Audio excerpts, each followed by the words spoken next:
মার্কিন হামলার জবাবে এবার কুয়েতে থাকা মার্কিন ঘাঁটিতে ভয়াবহ হামলা চালিয়েছে ইরানের এলিট ফোর্স আইআরজিসি।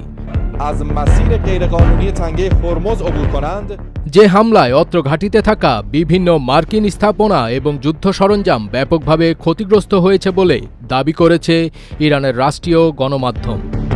শুক্রবার ইরান ঘোষণা করেছে যে তারা কুয়েতের আহমাদ আল জাবের বিমান ঘাঁটিতে অবস্থিত মার্কিন সামরিক স্থাপনা লক্ষ্য করে হামলা চালিয়েছে এবং এই হামলাকে আগের দিন চালানো মার্কিন হামলার প্রতিশোধ হিসেবে বর্ণনা করেছে।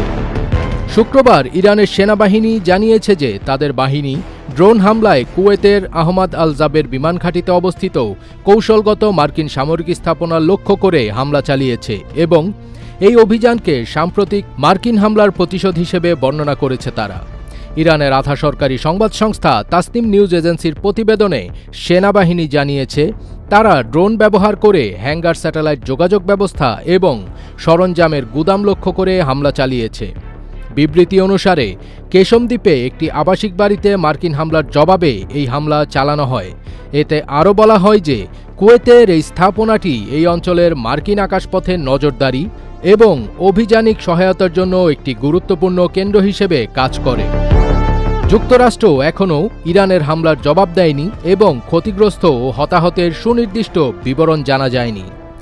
জর্ডানে একটি মার্কিন সামরিক ঘাঁটিতে ইরানের সাম্প্রতিক দাবি করা হামলার কথা উল্লেখ করে তেহরান ভিত্তিক সেন্টার ফর স্ট্র্যাটেজিক স্টাডিজের গবেষক আলী আকবর দারেইনি আল জাজিরাকে বলেন যে তেহরান বিশ্বাস করে যে ওয়াশিংটন একটি বড় হামলার প্রস্তুতি হিসেবে সেখানে সরঞ্জাম জড়ো করছে।